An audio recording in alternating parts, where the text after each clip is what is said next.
Fun Nation, and today I'm going to be telling you about my love for sim racing. Alright, now look, I don't know how it started. I was helping a guy. He was about to be homeless.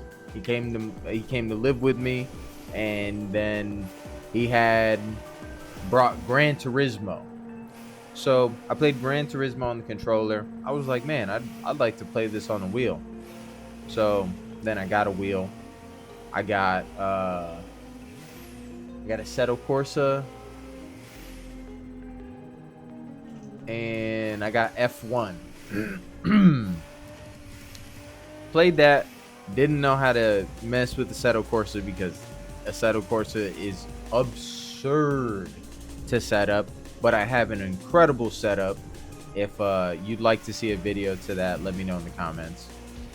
But I eventually became infatuated with Sims. So I also loved the community. If you go to like No Hezi, or if you go just even into the servers, you're gonna meet some pretty chill people, some pretty cool people.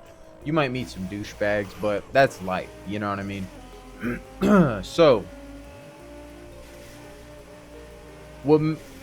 I go from cutting up in No Hezi to then building a community, and I have a couple of people that I roll with pretty consistently, and I stream on YouTube, so I'll put up a clip or two of me probably just driving with the homies, and that for me was awesome.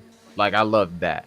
But I became a little bit more infatuated with my driving skill and actually developing like racing skill.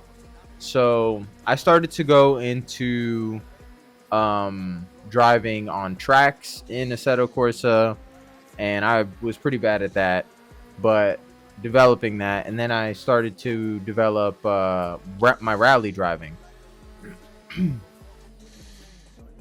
That was the most humbling experience for me because I have my first rally drives on YouTube, I believe, so you can like actually see my progress, and I'll be able to like piece this video together and actually show you guys how bad I was. You're probably looking at footage right now that is just me driving atrociously, but over time I kept developing in my skills, my braking, pendulum swings, weight transfers, all of that.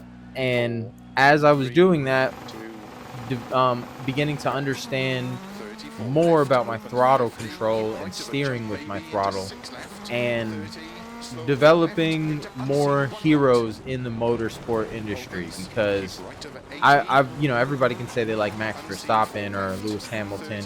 Those guys are good, but me, I wanted to know like what made Senna great, what makes Colin McRae great, what makes these names that echo and reverberate through time, what makes them great.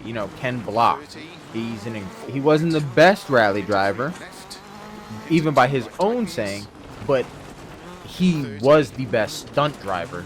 That dude was incredible. And if he took rally any more seriously, than he was, he would have been the best. He was an incredible driver. Don't want to stray away from my point here. I love Ken Block. But developing, these heroes, and I forget I believe he's Swedish, the Swedish WRC champion. That guy, I Sebastian, I think his name is Sebastian something. Man, that guy is incredible. I love watching him drive. But these are the people that made me fall in love with rallies. And now I go between rally and I go between cutting up in No Hezi. I advise everybody I ever meet, do not cut up in real life. Please do not be like Squeeze Benz or any of these people. Look, man, their Sims is 2025. You do not have to be out there risking everybody else's life for your fun. Just go home. If you got a nice car, man, take it to a track. Nobody's gonna hate you for dying on a track. Like, honestly, that's where you go to go and push your car. But dying on a highway, dude, just go the speed limit. You want to go 510 over? Do that. Somebody's being a granny. You gotta make a move. Don't risk everybody's life. You know, you don't gotta be aggressive about it. It's just life. You know, not everybody's in a rush.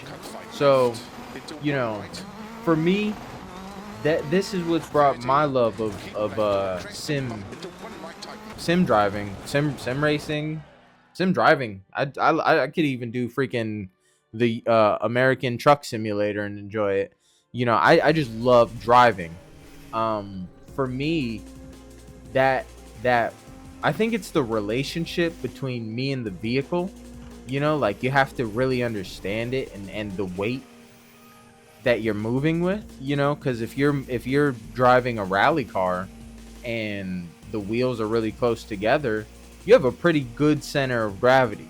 You can do some pretty wild things in a car with a short wheelbase. But if you have a longer car, it's going to be a little bit more drifty, a little bit less responsive, you know. And when you start messing with the tunings and everything, that's when you get to really feel the differences that you're putting upon the car, whether you increase the ride height or whether, you know, you change the cambering on the front end and you leave some on the back end, so then you don't camber out on the back end, so you got some drift now. That, like, for me is like, I don't even know how to explain it. Just opened my mind, like sitting there for hours at a time doing this. I didn't realize how much I actually enjoyed it, and this is why I wanted to tell you guys today, because, you know, I've done some pretty amazing things recently by my own standard, impressing myself. And I don't say that as like a, you know, I'm just like actually excited about it. I've crushed some of my best times by more than 30 seconds, and on the all-time leaderboards for dirt rally, like, got some top 5,000 times. And for me, top 5,000 amongst a couple 100,000 is like, wow, I can really do that. But I'm not unaware. I don't think, like, if I took this to real life, I could just perfectly transfer. No, I definitely have to make that adjustment. I'm going to have to make that adjustment when I do that. This is just like why I love sim driving so much. Why I love sim racing so much. Simulators, period. I love aviation sims. I love driving sims, war sims. You know, those, it's just awesome. No repercussions, but able to do some of the most adrenaline high activities you can get. Yeah. Leave a like, subscribe, comment, all that good stuff. I'm so thankful to have been able to share my passion for driving with you. Stay blessed.